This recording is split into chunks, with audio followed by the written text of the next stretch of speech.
মিলাদুন্নবী সব বেরেলিওরা। মিলাদুন্নবী যদি হয়, যে ডেটটা হবে, মুসলমান প্রত্যেকটি গ্রামে মাইক বাজছে। এবারে একটাই বক্তা আবার ঘুরে ঘুরে 8টা 10টা সাড়ে এখানে এই টাইমে 4টা 6টা বক্তাতে সব সারবে বলো মিলাদুন্নবী। তো এ এক আজীব জিনিস, ওই মাইক এখানে ঢুকছে, এ মাইক ওখানে ঢুকছে, এতে মানুষের দিল কাটে, বিশেষ করে বক্তার দিল কাটে। আমি উদাহরণটা আপনাদেরকে দিচ্ছি, মন দিয়ে শোনেন। এটা সরকার পাড়া, এখানকার কোনো ছেলে ভগবান গলায় প্রাইমারি স্কুলে চাকরি করে, তোকে প্রতিদিন একবার যেতে হয় আর একবার আসতে হয় এ রাস্তাটা। তাহলে মাসে ওর 60 বার রাস্তাটা যাওয়া আসা করে, 60 বার, একবার দুবার নয়। 2 মাস হলে 120 বার যাওয়া আসা করে। এর মাঝে আবার কখনো বাজারে গেল, কোনো কাজে গেল, তো এই রাস্তাটা সে যাওয়া আসা করে। এরই মাঝে কোনো একটা ব্রিজ ভেঙে গেছে, সরকার সেই ব্রিজটা তৈরি করছে, তো 30 ফুট খাল করেছে। ধরেন অনেক দূর কেলেনের ব্রিজ, নদীর ব্রিজ, 30 ফুট খাল করে পাইলিং করে ব্রিজ তৈরি করছে। তাহলে ওইটা রাস্তাটা কেটে দিয়ে ব্রিজ তৈরি হচ্ছে, তার জন্য মানুষের চলার জন্য সাইডে রাস্তা করে দিয়েছে। তাহলে ওই ছেলেটা ওই সাইড রাস্তা দিয়ে স্কুল যাচ্ছে আর আসছে, 3 মাস যাওয়া আসা করছে। জি, 180 বার যাওয়া আসা করলো কমলাই। 2 মাস যাওয়া আসা করছে, 120 বার যাওয়া আসা করলো এই রাস্তায়। আর তাকিয়ে দেখছে এখানে ব্রিজটা ভাঙা, কাজ চলছে, নিচের ঢালাইগুলো হয়ে ওপর দিকে পিলার দিবে, রডগুলো বেরিয়ে আছে, বাস ওই অবস্থায় আছে। এরই মাঝে এরা হঠাৎ শুনেছে ভগবান বলে এক বড় জালসা হচ্ছে। জালসাতে বড় বড় আলেম এসছে, বক্তা এসছে, ইউপি থেকে বক্তা এসছে, গুজরাট থেকে বক্তা এসছে, দল এলাকার লোক, জাকির নায়েক এসছে, এলাকার লোক প্রচুর জমা হয়েছে। রাত 1টায় জালসা শেষ হলো, আর 3 বন্ধুতে একটা বাইকে আসছে, ওই রাস্তায় আসছে। তো ওরা 3 বন্ধু স্কুলে চাকরি করে, 3 জনই।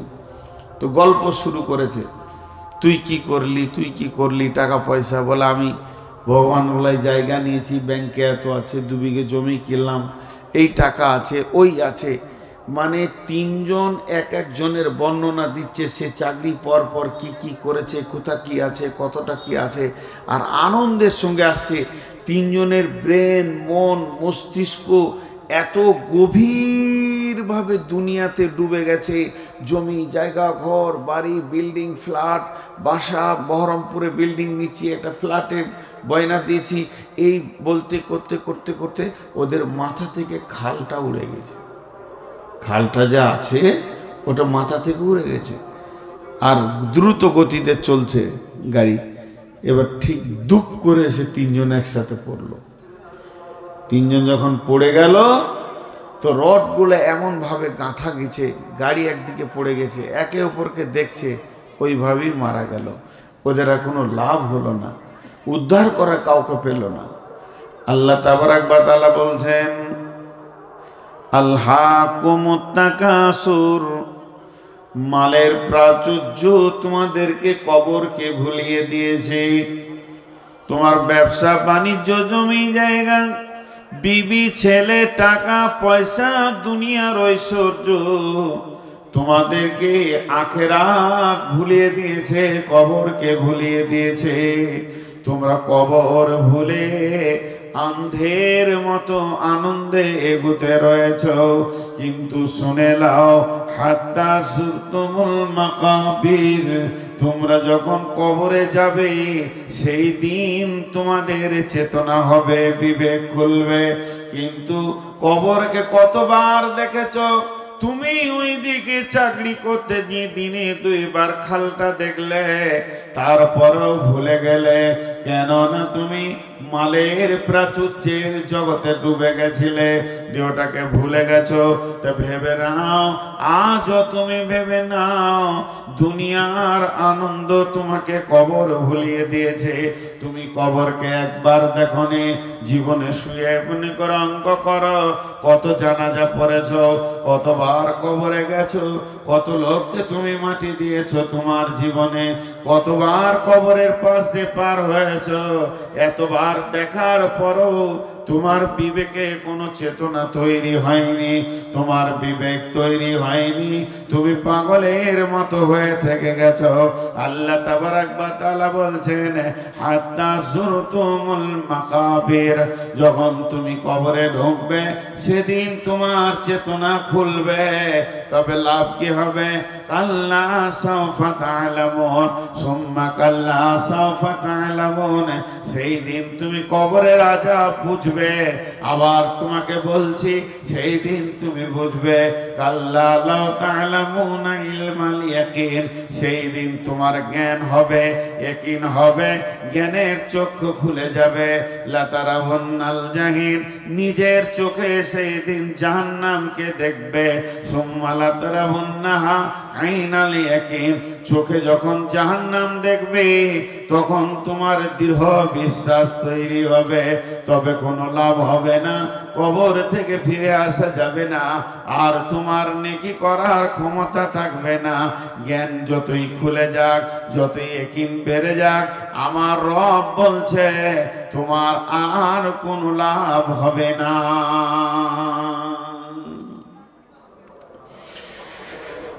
ভাইরা আমার, সেই চোখটা খোলার আগে এখন থেকে প্রস্তুতি নিতে হবে। ওই চোখটা খোলার আগে এখন থেকে প্রস্তুতি নিতে হবে কবরের। জি, মাধ্যমিক পরীক্ষা যখন হয়, আজকে 10টায় পরীক্ষা, 11টায় পরীক্ষায় বসবো, আর আজকে 10টায় বই খুলছি, হবে না। তোমাকে মাধ্যমিক পরীক্ষা দিতে গেলে তার আগে পূর্ব পরিস্থিতি তোমাকে তৈরি করতে হবে, প্রিপারেশন নিতে হবে। 6 মাস, 2 মাস, 8 মাস, 1 বছর আগে থেকে যে আমাকে একটা জায়গায় দাঁড়াতে হবে, আমার পজিশন তৈরি করতে হবে, এই ভেবে নিতে হবে। কবরে যাওয়ার পর আর কোনো রাস্তা খোলা থাকবে না। শুধু তখন থেকে একটা বিষয়ের ওপরে দাঁড়িয়েছি, তার নাম হচ্ছে কবর। এবার আপনাদের সামনে যেটা বলছি, আল্লাহ রসুল বলেছেন 3টে প্রশ্ন করা হবে। 3টে। মান রব্বুকা, মা দীনুকা, মান নবিয়ুকা, তোমার রব কে, তোমার দিন কি, তোমার নবী কে। আল্লাহ তাবারাক ওয়া তাআলা রসুল বলছেন, উত্তরটা রব্বি আল্লাহ, দীনুল ইসলাম, নবী মুহাম্মদুর রাসূলুল্লাহ সাল্লাল্লাহু আলাইহি ওয়াসাল্লাম। তোমার রব কে, তোমার দিন কি, তোমার নবী কে। ভাইরা আমার, একটা প্রশ্ন আমার মনে এসেছে, আপনারা আমার সঙ্গে একমত কিনা জানি না। হযরতে ওসমান গনি যে বললেন যে কবর থেকে বেঁচে যাবে সে সব জায়গায় বেঁচে যাবে, আর কবরে নামাজের প্রশ্ন নাই, জাকাতের প্রশ্ন নাই, সুদের প্রশ্ন নাই।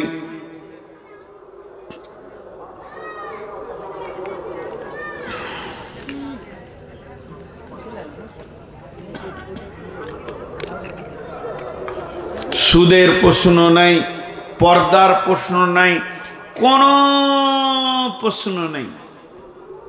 প্রশ্ন আছে মাত্র 3টি, রবকে, দিন কি, নবী কে। তো এই 3টে প্রশ্নের উত্তর মুখস্থ করে নিলেই তো হবে। বিশেষ করে যারা মাদ্রাসায় 5 বছর পড়েছে, প্রশ্নের উত্তর তাদের মুখস্থ আছে, রব্বি আল্লাহ, দীনুল ইসলাম, নবী মুহাম্মদ রাসূলুল্লাহ সাল্লাল্লাহু আলাইহি সাল্লাম। তাহলে আর এত নামাজ রোজা করে কি আছে? কোনো লাভ নেই। মুখস্থ করে নিলাম প্রশ্ন, কবরে ধরবে, উত্তর দিয়ে দেবো, আমি পেরিয়ে যাব, আর কবরে আমি পাস করে গেলে আর কোথাও আটকাবো না। জি না। একটা আপনাদেরকে ছোট্ট মতো ঘটনা শোনাই, গল্প শোনাই। গল্প হচ্ছে, একজনের বাড়িতে একটা ময়না পাখি আছে। সে কোন সব জায়গায় গল্প করছে, আমার ময়না পাখি কথা বলে, আমার ময়না পাখি কথা বলে। এখন ওর এক বন্ধু বলছে, না তোমার ময়না কথা বলে না, বুলি বলে। বুলি আর কথার অনেক পার্থক্য আছে। বেশ ঠিক আছে, চলো আমার বাড়ি। গেল, একটা সাক্ষী নিয়ে গেল। তো সাক্ষী লোকটা যখন ঢুকলো, তো ময়না বলছে আসসালামু আলাইকুম। তো বলছে, দেখো তো ঠিকই বলেছ, ওর ময়না কথা বলে। আসসালামু আলাইকুম শুধু বলছে না, কেমন আছেন? এ বলছে আলহামদুলিল্লাহ ভালো আছে। যে ময়নার মালিক, ওকেও বলছে আসসালামু আলাইকুম, কেমন আছে যার পাখি, সে বলছে ভালো আছে। এবার এর পালা পড়েছে, দেখে বলছে আসসালামু আলাইকুম। যেই বলতে গেছে, এর বাড়িতে একটা বিড়াল ছিল, বিড়ালটাকে ব্যাগে ঘরে নিয়ে গেছে, ব্যাগ থেকে বের করে সামনে দিয়েছে। বিড়ালটা দেখে ময়না পাখিটা খাঁচার ভিতরে ঝাপটিয়ে উঠেছে, আর বলতে পারেনি আসসালামু আলাইকুম কেমন আছে। তখন ওর বন্ধু বলছে, বন্ধু ওকে তুমি শিখিয়েছো বুলি আসসালামু আলাইকুম কেমন আছেন। যদিও কথা বলতো, আমি বলতাম আমি ভালো আছি, তুমি কেমন আছো, তোমার আর কেউ কেমন আছে। ও এতটা পারবে না, যতটা বলি তুমি শিখিয়েছো অতটা শিখেছে, এর থেকে বেশি কথোপকথন করতে পারবে না। আমার কথা কাটবে, আমি ওর কথা কাটবো, এরই নাম হচ্ছে কথা। এবার অনেকে মুখস্থ করে নেবে বুলি বলার মতো, মান রব্বুকা, তোমার রব কে, রব্বি আল্লাহ, মা দিনুকা, তোমার দিন কি, দিনুল ইসলাম। এইরকম করে যদি কেউ মুখস্থ করে নেয়, যেদিন আজরাইলকে দেখবে, মুনকির নাকিরকে দেখবে, সমস্ত মুখস্থ বিদ্যা উড়ে যাবে, কিছুই থাকবে না। শুধু কবরে প্রশ্নের উত্তর হবে ঈমান ইয়াকিনের সঙ্গে। তিনটে প্রশ্ন আছে, তিন ধরনের ঈমান ইয়াকিনের উপরে উত্তর দিতে হবে। রব্বি আল্লাহ কে বলবে, কার মুখ দিয়ে রব্বি আল্লাহ বের হবে, কোন লোকটা বলবে আমার রব আল্লাহ। আল্লাহ তাবারাক ওয়া তাআলা আলামে আরওয়াতে হযরত আদম আলাইহিস সালামকে বানালেন। বানানোর পর আদমের পিঠে হাত রাখলেন, আর আদমের পিঠ আর আল্লাহর হাত ঝুরঝুর করে বালুর মতো পড়তে শুরু করলো। কোটি কোটি বিলিয়ন মিলিয়ন পড়লো। আল্লাহ বললেন, আদম রে এগুলি কে? আদম বললে, আল্লাহ ভালো জানেন আপনি। বলে, এগুলো তোমার সন্তান, তোমার পিঠ থেকে আমি বের করলাম, এ আত্মা আমার স্টোরে জমা থাকবে, একটা একটা করে পালাক্রমে দুনিয়াতে যাবে। সমস্ত আত্মাকে বানানোর পর ইভেন এমন কি সেই দিন সমস্ত নবী আত্মার রূপে ছিল, আমার আখিরি নবী তিনিও আত্মার ভিতরে ছিলেন। আর আমার আল্লাহ বললেন, আলাস্তু বিরাব্বিকুম, আমি কি তোমাদের রব নয়? আমি কি তোমাদের প্রভু নয়? রব মানে পালনেওয়ালা, রব মানে পরওয়ারদিগার। রবের আবিধানিক অর্থ এক কথায় আজ পর্যন্ত কেউ করতে পারেনি, আর পারবে না। এগুলো স্বাভাবিক, আমরা বলি পালনেওয়ালা। একজন দার্শনিক বলেছেন, অনস্তিত্বকে অনস্তিত্ব থেকে অস্তিত্ব দিয়ে, অনস্তিত্ব থেকে অস্তিত্ব দিয়ে আনুপাতিক হারে যিনি চাহিদা মেটান, তিনি আমাদের রব। এবার উনি বলছেন, তোমাদের রব কি? আমরা বললাম রব্বি আল্লাহ, আমাদের রব আল্লাহ। আল্লাহ বললেন, আলাস্তু বিরাব্বিকুম, আমি কি তোমাদের প্রভু নয়? আমরা বললাম, ক্বালু বালা, হ্যাঁ আল্লাহ আপনি আমাদের প্রভু, আপনি আমাদের মাবুদ। এই কথাটা আমি বললাম। তখন আল্লাহ আমাদের স্বীকারোক্তি নিয়ে নিলেন এবং জেনে নিলেন আমরা সবাই তাকে রব বলেছি। এই আল্লাহ আমাদেরকে এক এক করে দুনিয়াতে পাঠাতে রয়েছে। এই দুনিয়াতে আল্লাহকে বিশ্বাস করে চলতে হবে, আল্লাহর উপরে ভরসা করতে হবে, আল্লাহকে ভয় করতে হবে, আল্লাহর দেওয়া হুকুমের উপরে চলতে হবে। আমার রব আল্লাহ, আমাকে দেখনেওয়ালা আল্লাহ, আমাকে পালনেওয়ালা আল্লাহ, আমার রুজির মালিক আল্লাহ, আমার হায়াতের মালিক আল্লাহ। मौतेर मालिक अल्लाह, सुस्थता रखने वाला अल्लाह, बीमार देने वाला अल्लाह। আল্লাহর কাছে চাইতে হবে একবারে জন্ম থেকে কবরের দরজা পর্যন্ত পরিপূর্ণ জীবনটাকে আল্লাহর উপরে ভরসা রাখতে হবে। যে ব্যক্তিটা রাখবে সেই কবরে বলবে রব্বি আল্লাহ। রব মানে আল্লাহ নয়, রব মানে পালনেওয়ালা। তোমার রব কে? তোমাকে পালনেওয়ালা কে? তো আল্লাহ। পরিপূর্ণ আল্লাহর উপরে বিশ্বাস রাখতে হবে। আল্লাহর উপরে বিশ্বাস কেমন? আল্লাহ যেমন ওই রকম। দেখেন কথাটা ওইভাবেই কোরআনে এসেছে, ওমা কদরুল্লাহ হাক্কা কাদরিহি। কে আছো আল্লাহর কদর দিতে পারবে যেরকম হক তিনি রাখেন? জি, একটা ইহুদিদের আলিম বিশ্ব নবীকে প্রশ্ন করলেন, হাল তাদরি কদরুল্লাহ। দেখেন, হাল তাদরি কদরুল্লাহ, হে নবী মুহাম্মদ, তুমি কি আল্লাহর কুদরত ক্ষমতা সম্পর্কে কিছু বোঝো? কাকে বলছে? ওর হুঁশ আছে, ওর মাথা ঠিক আছে? নবী মুহাম্মদ সাল্লাল্লাহু আলাইহি ওয়াসাল্লামকে বলছেন। যখন এই কথা বললেন, আল্লাহ রাসূল শুরু করলেন, বিসমিল্লাহির রহমানির রহিম, ওমা কদরুল্লাহ হাক্কা কদরিহি ওয়াল আরদু জামিয়ান কবজাতুহু ইয়াওমাল কিয়ামাতি ওয়াস সামাওয়াতু মাতবিয়াতুন বিয়ামিনিহি সুবহানাহু ওয়া তাআলা আম্মা ইউশরিকুন ওয়া নুফিকা ফিস সূরি ফাসাইকা মান ফিস সামাওয়াতি ওয়া মান ফিল আরদি ইল্লা মান শাআল্লাহু সুম্মা নুফিকা ফীহি উখরা ফাইদা হুম কিয়ামুন ইয়ানজুরুন ওয়া আশরাকাতিল আরদু বিনূরি রাব্বিহা وأوذي الكتاب وجيء بالنبيين والشهداء وقضي بينهم بالحق وهم لا يظلمون। আরো আয়াত আছে, আল্লাহ নবী পড়তে শুরু করলেন, তখন ইহুদিদের আলেমের চোখ ওপর দিকে উঠে গেল। কি বলছে? কত দামি কথা বলছে, যে আল্লাহর কত ক্ষমতা, সমস্ত আসমানকে একটা মুষ্টিতে নেবেন, সমস্ত জমিনকে একটা মুষ্টিতে নেবেন, এভাবে হিলাবেন। কে আছে আজকের দিনের মালিক? তিনি এত বড় ক্ষমতাবান, পৃথিবীকে কাঁপাবেন, তিনি পৃথিবীকে ধ্বংস করবেন, আবার বানাবেন, সমস্ত মানুষকে মারবেন, আবার তুলবেন। একটার পর একটা আল্লাহ বড় বড় ক্ষমতাগুলো বলতে শুরু করলো। তো আল্লাহকে আল্লাহর মতো করে বিশ্বাস করা আছে, আল্লাহ আছে, এর তো হিন্দুরাও বলে, খ্রিস্টানরাও বলে, ইহুদিরাও বলে। সকালবেলায় দেখবেন ধূপ ধুনো দিয়ে এমনি করছে, সেও বলছে আল্লাহ আছে। অতিরিক্ত বৃষ্টি হলে একটা হিন্দুকে জিজ্ঞেস করেন, কাকু কেমন আছেন? বলে ওপরওয়ালা, আল্লাহ ওপরওয়ালা খুব বৃষ্টি দিচ্ছে। ভালো আছে ওপরওয়ালা।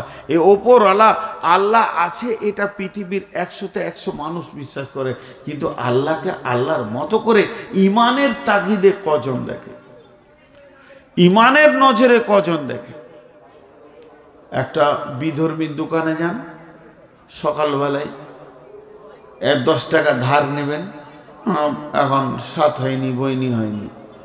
একটা ইহুদি বলবে হয়নি, একটা শিখ বলবে আমি তোমাকে সকালে ধার দিব না, আমার বইনি হয়নি। সেই সাথে একটা মুসলমানও বলবে সকালে 7 হয়নি, এখন ধার দেব না সকাল সকাল। তো ইয়ার আল্লাহর সাথে একটা বিধর্মীর সঙ্গে এর কি পার্থক্য থাকলো? আল্লাহর প্রতি কি বিশ্বাস থাকলো? জি, কোন বিশ্বাসে সেই কথাটা বলছেন?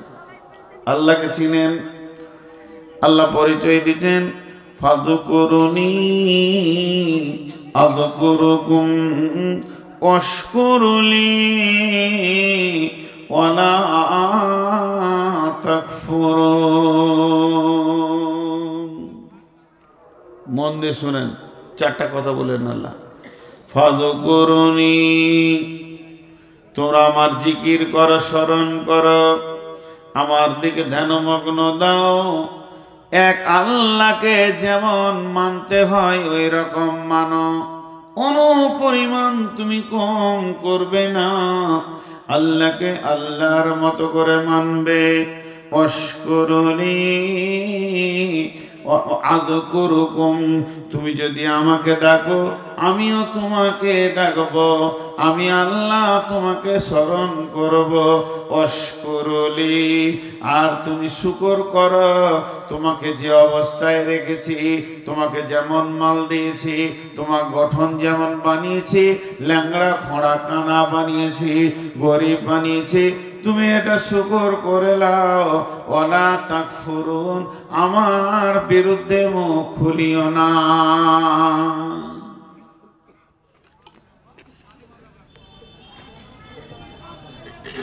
চারটা কথা। প্রশ্ন একটা, আল্লাহ আমার মাবুদ, আমি আল্লাহর গোলাম। আর একবার বলছি, আল্লাহ আমার মাবুদ, আমি আল্লাহর গোলাম। আল্লাহকে আমি 100 বার ডাকবো, 1000 বার ডাকবো, আমি গোলাম। কিন্তু আল্লাহ আমাকে কেন ডাকবে? আল্লাহ আমাকে কেন স্মরণ করবে? তবে আল্লাহ স্মরণ করার ভঙ্গিটা দেখেন। মানুষ যদি একবার ডাকে আল্লাহ 10 বার ছাড়া দেবেন। মানুষ যদি আল্লাহর দিকে হেঁটে যায় আল্লাহ তার দিকে দৌড়ে আসবেন। আল্লাহ কত বড় মেহেরবান। কিন্তু কেন বন্ধুরে, এর দুটি কারণ। 1 নম্বর হলো, আমি আল্লাহকে ডাকলাম, আল্লাহ সাড়া দিল না, তাহলে আমার ডাকার লাভটা কি হলো? মাবুদ হতে গেলে গোলামের ডাকে সাড়া দিতে হবে, তবেই না তিনি মাবুদ। না হলে আমি গভীর রাত্রিতে ডাকবো, আঁধারে ডাকবো, বিপদে ডাকবো, আমার মাবুদ আমার ডাকে সাড়া দেবে না, তাহলে তিনি মাবুদ হলেন কি করে? আল্লাহ হলেন কি করে? ফাযকুরুনি, আমি আল্লাহকে ডাকবো। আল্লাহ বলছেন আযকুরুকুম, আমাকে ডাকার পর তো না পাবি না, আমি তোকে তোর মতো করে সাড়া দিব। আমরা আল্লাহর পরিচয়টা নিই, আল্লাহর পরিচয় না থাকার কারণে তার বিপদে পড়ছি। সুবহানাল্লাযী আশরা বিআবদিহি লাইলাম মিনাল মাসজিদিল হারামি ইলাল মাসজিদি আকসাল্লাযী বারাকনা হাওলাহু লিনুরিয়াহু মিন আয়াতিনা ইন্নাহু হুয়াস সামিউল আলীম। এই আয়াতটা বহুত লম্বা, 37 পৃষ্ঠা খালি তাফসীর আছে। এই আয়াতটাকে শাবে মেরাজের রাত্রির আয়াত। এই আয়াতটা রসুলের সফর সম্পর্কে বলেছেন। মসজিদে হারাম থেকে ফিলিস্তিনে আকসাতে 2 রাকাত নামাজ পড়লেন, তারপরে ঊর্ধ্বগমনে উঠতে শুরু করলেন আল্লাহর দিকে। বিশ্বনবী মেরাজের রাত্রিতে ঘুরে এলেন। আল্লাহ তার গোলামকে রাত্রিতে নিয়ে গেছিলেন লাইলাম মিনাল মাসজিদিল হারামি ইলাল মাসজিদি আকসা, অর্থাৎ বিশ্বনবীর সঙ্গে আল্লাহর মোলাকাতটা রাত্রিতে ছিল, দিনে ছিল না। আল্লাহ নবীর মেরাজের সফরটা রাত্রিতে ছিল, দিনে ছিল না। আল্লাহ বলছেন আল্লাহু লা ইলাহা ইল্লা হুয়াল হাইয়ুল কাইয়্যুম লা তাখুযুহু সিনাতুন ওয়ালা নাওম। গভীর রাত্রিতে ডাক, আমাকে তন্দ্রা দূরের কথা, ঘুম তো দূরের কথা, তন্দ্রাও স্পর্শ করে না। আল্লাহ টাইম বলে দিচ্ছেন, রাত্রিতে নির্জনে আমাকে ডাক। আর এক জায়গায় বলছেন তাতাজাফা জুনুবুহুম আনিল মাজাজি'i ইয়াদউনা রাব্বাহুম খাওফান ওয়া তামাআন ওয়া মিম্মা রাযাকনাহুম ইউনফিকুন। আল্লাহ তাবারাক ওয়া তাআলা বলছেন যে বিশ্ববাসীরে, গভীর রাত্রিতে বিছানা থেকে উঠে 2 রাকাত নামাজ পড়ো, ভয় আর আশার মধ্য দিয়ে আমাকে ডাকো। তার মানে আল্লাহ রাত্রিকালে তার বান্দার সঙ্গে নির্জনে নিরিবিলিতে মিলতে ভালোবাসেন। তাই আল্লাহ বলতেন ফাযকুরুনি, তুই গভীর রাত্রিতে উঠে আমাকে ডাকবি। আযকুরুকুম, আমি রব তোকে সাড়া দিব রে। ওয়াশকুরুলি, তোকে যেমন রাখবো। ওয়ালা তাকফুরুন, তুই আমার সঙ্গে কুফরি করবি না। আল্লাহ আমাকে গরিব করেছে, প্রতিদিন আমি চাইছি আল্লাহ টাকা দাও, ধনী করো, তো গরিবই রেখে দিয়েছে, দেয় না। তো আল্লাহ বলছে শুকর কর। একটা হাদিস আছে মুমিনের কোনো দোয়া বাদ যায় না। তো এখন আমরা দোয়া করবো, আল্লাহ আমাদের সবাইকে 1 কোটি করে টাকা দাও, অন্তর দিয়ে মন দিয়ে দোয়া করব। তো গিয়ে দেখছি টাকা নাই, হ্যাঁ 1 কোটি করেই টাকা দিবে। আল্লাহ রসুল বলছেন কেন? পৃথিবীটা হচ্ছে মুমিনের কোনো রকম পার করার জায়গা। মুমিন মুখ দিয়ে যা চাইবে তাই পাবে আল্লাহর কাছে, কিন্তু আল্লাহ পৃথিবীতে যতটা দরকার অতটা দেবে, বাকিটা আখেরাতে দিয়ে দেবে। আজকে 1 কোটি করে টাকা চেয়েছি আল্লাহর কাছে, এই 1 কোটি টাকাটা আল্লাহ কিয়ামতের দিনে দেবে, আর ওই দিনই বেশি দরকার। আপনি বলবেন এখন দরকার, আল্লাহ জানে এই দিনে দরকার নাই, দরকার ওখানে, সেই ফেসিলিটি আল্লাহ আপনি দিয়ে দেবেন। তো আল্লাহ বলছেন অশকুরুলি, শুকর কর, অলা তাকফুরুন, আমার বিরুদ্ধে কুফরি করিস না, আমার বিরুদ্ধে কথা বলিস না। আল্লাহ ওকে কেন গাড়ি দিলে, আমি কেন পায়ে হাঁটছি, আল্লাহ ওকে কেন 20 তালা দিলে, আমি কেন গাছতলায় আছি, এ কথা তুই বলবি না। আমি কি ঠিক কন্ট্রোল করছি কাকে কোন অবস্থায় রাখতে হবে। কত সুন্দর কথা, আল্লাহর পরিচয়। তা আল্লাহর পরিচয় যখন আমার দিলে পরিপূর্ণ এসে যাবে, আল্লাহকে আল্লাহর মতো করে যখন চিনতে পারবো, আর সারা জীবনটা সম্পূর্ণ আল্লাহর উপরে ভরসা করে চলবো, কাউকে ভরসা করব না, আর কাউকে তাওয়াক্কা করব না, করব তো আল্লাহকে করব। ওই লোকটাকে কবরে যখন বলা হবে মান রব্বুকা, ও বলবে রব্বি আল্লাহ। ওর মুখস্থ থাক আর না থাক, ও বলবে রব্বি আল্লাহ। নাম্বার 2, মা দিনুকা, তোমার দিন কি, তোমার ধর্ম কি, তুমি কোন দিনের মানুষ? আমি বলবো দ্বীনুল ইসলাম, আমার দিনের নাম হলো শান্তি, আমি ইসলাম ধর্মের মানুষ।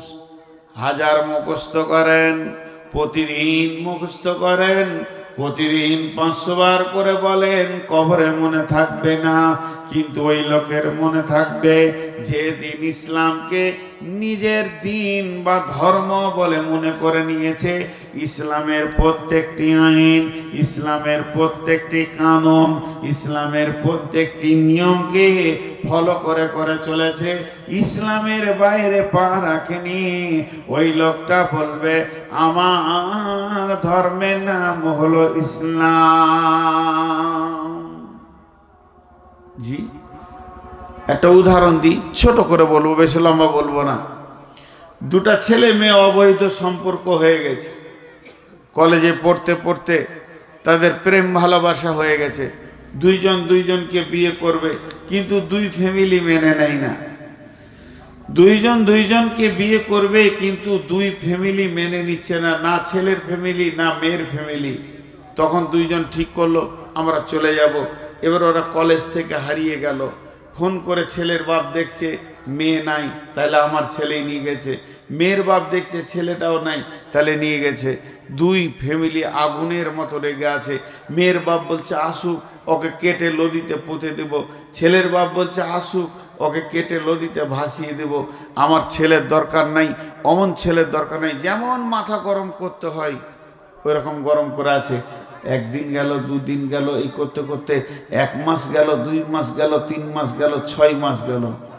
রাগ আস্তে আস্তে ঠান্ডা হচ্ছে, আস্তে আস্তে আস্তে আস্তে ঠান্ডা হচ্ছে।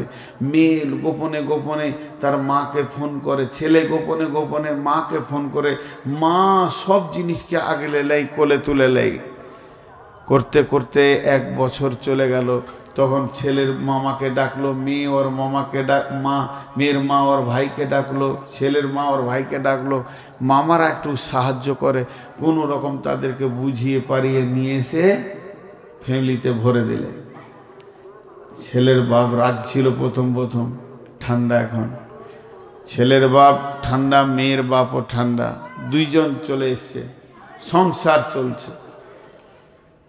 ছেলের বাপ বলছে আমার ছেলে আর কাটবো না, মেয়েটাকে আমি বৌমা গ্রহণ করে নিলাম, সে আমার বাড়ির বৌমা, ছেলে আমার ছেলে আর কাটবো না। ছেলের মা, ছেলের বাপ, ছেলের চাচা, ছেলের মামা সবাই গ্রহণ করে নিল। আমার ছেলে, আমাদের ছেলে, ওই যে মেয়েটাকে নিয়ে চলে গেছে সে আমাদের বৌমা। ছেলের মা বলছে, বাপ বলছে, মামা বলছে, খালা বলছে, চাচা বলছে, ফুপু বলছে, সবাই গ্রহণ করে নিল। ওই রকম মেয়ে পক্ষে মেয়ের বাপ বলছিল বেটিকে কেটে ফেলে দিব, সে আর বলছে বেটি কাটবো না, বেটি আমার বেটি, ছেলেটা আমার জামাই, তাকে জামাই গ্রহণ করে নিল। ছেলের মেয়ের মা করলো, বাপ করলো, মামা করলো, চাচা করলো, ফুফি করলো, খালা করলো, সমস্ত ফ্যামিলি মেনে নিল এটা আমাদের বাড়ির জামাই। দুই ফ্যামিলি এক হয়ে গেল, আনন্দ হয়ে গেল। কিন্তু একজন কোনো রকমেই মানছে না, তার নাম ইসলাম। ইসলাম বলছে ওইভাবে বিয়ে করা, বিনা গার্জেনে বিয়ে করা, তাদের মিলন ঘটেছে, এটা বৈধ নয়। ইসলামের একটা নিয়ম নীতি আছে, ওই নিয়ম নীতির মধ্যে চলতে হবে, তবে ওই বিয়েটা বৈধ হবে। আবার এমনও হয়েছে মেয়ে পছন্দ হয়ে গেছে ছেলের, তারা প্রেম করে নিয়ে যাবে না, ছেলেটা মেয়েটা দেখলো, পছন্দ হলো, আমি বিয়ে করব নিয়ত করেছি, কিন্তু গরিবের মেয়ে। মা বলছে না ওখানে বিয়ে করিস না, অন্য জায়গায় দেব। ছেলে বাপ বলছে খবরদার, তুই আমার বেটা যদি হস, গরিবের মেয়েটা আনবি না, আমি তোকে ভালো ঘরে বিয়ে দেবো, আমাদের মাল আছে, মালালা ঘরে দেব। ছেলে যদি এখন বলে মা মানব না, আব্বা মানব না, ওই মেয়েটাই আমার চাই, এর জন্যে বিধি ইসলাম বলছে কোনো দরকার নাই, আমি তোর সঙ্গে আছি, তোমাকে স্বাধীনতা দেওয়া হয়েছে, তুমি নিজের চয়েসে বিয়ে করো, তোমার এখানে বাপ মায়ের কোনো প্রয়োজন নাই। তার মানে ইসলামের একটা নীতি আছে, এই নীতির ওপরে যে চলবে ওকে কবরে প্রশ্ন করা হবে, তোমার আইডিয়াল কি, তোমার আদর্শ কি? সে তখন বলবে দ্বীনুল ইসলাম, আমি ইসলামকে ফলো করেছি, প্রতিটা কার্যক্ষেত্রে চলাফেরা ওঠা বসাতে ইসলাম ছাড়া অন্য কোনোকে ফলো করিনি, বিধায় আমি দ্বীন ইসলাম বুঝি। দেখেন তাহলে কি হলো, এদিকে হয়ে গেল রব, সারা জীবনে রবের উপরে চলতে হবে। সে বলবে রব্বি আল্লাহ, যে ইসলামের আইনকে মেনে নেবে সে বলবে আমি হলাম দিন ইসলামের লোক। এবারে নবীর উত্তরটা কি করা হবে? মান নবিয়ুকা, তোমার নবীকে, তার মানে নবী সুন্নতকে সারা জীবন আঁকড়ে ধরে থাকতে হবে, সুন্নতের বাইরে চললে হবে না। বিশ্ব নবীকে যে ফলো করে চলবে, নবীর আদর্শ যে ফলো করে চলবে, সেই বলবে আমার নবী মুহাম্মদুর রাসূলুল্লাহ। মদিনাতে একটা ছেলে ছিল, ছেলেটার নাম হলো নেমার রাজুলু খুরাইমান, তার নাম ছিল খুরাইম। আল্লাহর নবী মসজিদে নববীতে বসে বসে একদিন গল্প করছে, মদিনাতে যত যুবক আছে সব যুবকের ভিতরে একটা যুবকের নাম হচ্ছে খুরাইম। ওই ছেলেটা ভালো ছেলে, রসুলের নজরে ভালো ছেলে। নেমার রাসূলু খুরাইমান, আল্লাহর নবী বলেছেন খুরাইম হলো একজন সুন্দর ভদ্র ছেলে। আল্লাহ নবী ধরেন ফজরের পর কি সকালে দুপুরে যখনই হোক মসজিদে গল্প করতে করতে বলেছে যে মদিনার মধ্যে খুরাইম বলে একটা ছেলে আছে খুব ভালো। যারা শুনেছে তাদের মধ্যে একজন দিয়ে খুরাইমকে ডেকে বলছে, এই খুরাইম শোন শোন শোন। বলে কি হলো? তোর জন্য রসুল বলেছে তুই মদিনার মধ্যে ভালো মানুষ। তো শুনে ওর বুকটা অনেক বড় হলো, আরে আল্লাহ রসুলের মুখে বলেছে? বলে হ্যাঁ, আল্লাহ রসুল নিজে বলেছে খুরাইম খুব ভালো ছেলে, কিন্তু জানিস তোর একটা দোষ আছে। ওইটা আল্লাহ রসুল আবার বলেছে। সেই দোষটা কি? তোর মাথার চুল হচ্ছে ঘাড়ের নিচে, কাপড় হচ্ছে টাকনুর নিচে, এই দুটি আল্লাহ রসুল পছন্দ করেনি। এই দুটি যদি তোর মধ্যে না থাকে, নবীজি বলেছেন তো বড় সুন্দর মানুষ। খোরাইম বাড়িতে গেল, বাড়িতে গিয়ে চাকু নিয়ে নিজের মাথার চুলকে নিজে কেটে ফেলে দিল। বলছে, চুললে তোকে মাথায় রাখলে যদি আমার নবী নারাজ হয়ে যায়, এরকম চুল আমার রাখার দরকার নাই। টাকনুর নিচে কাপড় নিজে চাকু দিয়ে ফেরে কেটে ফেলে দিল। এইটা যদি থাকলে নবী নারাজ হয়, আমি এ কাজ করব না। তাই ওটাকেও কেটে ফেলে দিলেন।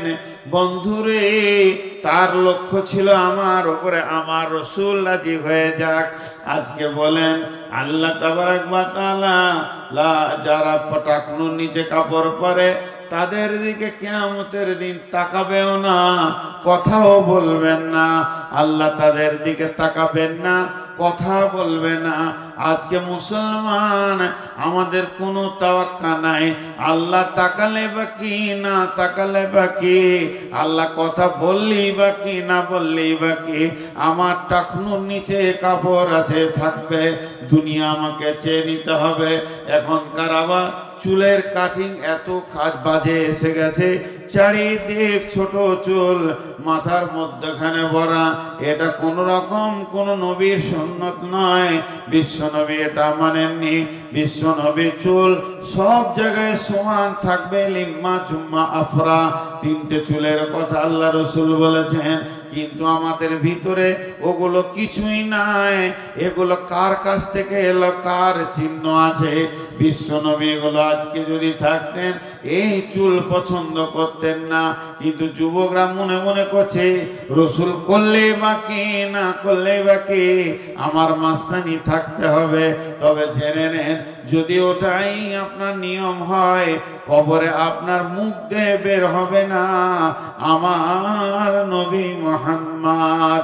আল্লাহ কিয়ামতের মাঠে বলবেন, ওয়াজিআল কিতাব ওয়াজিআ বিন নবিয়িনা ওয়াশ শুহাদাই ওয়া কুদিয়া বাইনাহুম বিল হাক্কি ওয়া হুম লা ইউযলামুন।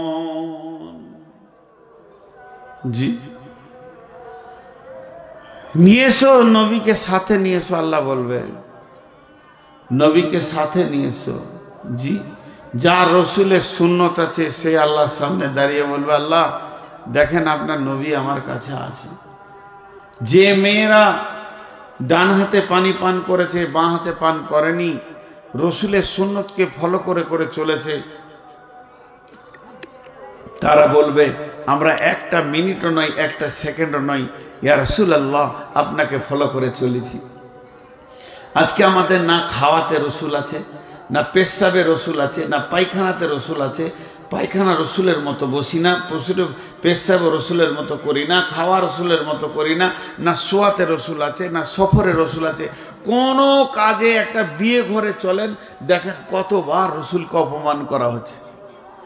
একটা বিয়ে ঘরে চলেন, বিয়ের শুরু থেকে শেষ পর্যন্ত নিয়মগুলোকে ফলো করতে শুরু করেন। ফলো বিয়ের শুরু থেকে শেষ পর্যন্ত বউ দেখা, জামাই দেখা, বউ জামাই দেখা হয়ে গেল, দিন করা, তারপরে তাদের কিভাবে বিয়ে, সমস্ত কিচ্ছুকে এক জায়গায় জমা করেন। রসুলের একটা জিনিস ওখানে নেই। এই লোকগুলো কবরে বলতে পারবেন না আমার নবী মুহাম্মদ সাল্লাল্লাহু আলাইহি সাল্লাম। ওই জন্য আল্লাহর নবী বলছেন, ইদা উদিয়াল মাইয়াতু ফিল কবরে, যখন মাইয়াতকে কবরে শোয়ানো হবে, আতাহু মালাকানে, তখন দুইজন ফেরেশতা আসবে, বলবে মান রব্বুকা, তোমার রবকে? এর উত্তর ওই দিতে পারবে যে রবওয়ালা জিন্দেগি করেছে, আল্লাহওয়ালা জিন্দেগি করেছে, আল্লাহর উপরে ভরসা করেছে। তারপরে বলবে মা দিনুকা, তোমার দিন কি? যে ইসলামের আইনের বাইরে চলেনি, ইসলামের আইনকে হৃদয়ে ভরে নিয়েছে, ওই লোকটা বলবে আমার দ্বীনের নাম হলো ইসলাম। আর যাকে বলা হবে মান নবিয়ুকা, তোমার নবীকে, ওই লোকটা বলবে যে নবী মুহাম্মদ সাল্লাল্লাহু আলাইহি সাল্লামকে পোশাক থেকে নিয়ে মাথার চুল থেকে পা পর্যন্ত নকল করে নিয়েছে, সেই বলবে আল্লাহ তাবারাক ওয়া তাআলা কোরআনে বলছেন কুল ইন কুনতুম তুহিব্বুনাল্লাহ ফাত্তাবিউনি ইউহিব্বুকুমুল্লাহ। আল্লাহ নবীকে বলছে হে নবী তুমি বলে দাও, হে নবী তুমি বলে দাও বিশ্ববাসীরে তোমরা যদি আল্লাহকে ভয় আল্লাহকে মহব্বত করতে চাও, আল্লাহকে যদি তোমরা ভালোবাসতে চাও ফাত্তাবিউনি তাহলে আমার ইত্তেবা করো, আমি যেমন তেমন করে তোমরা চলো, ইউহিব্বুকুমুল্লাহ তাহলে আল্লাহ তোমাকে ভালোবেসে নেবে। আমি নবী মুহাম্মদের মতো চুল রাখবে, নবী মুহাম্মদের মতো খানা খাবে।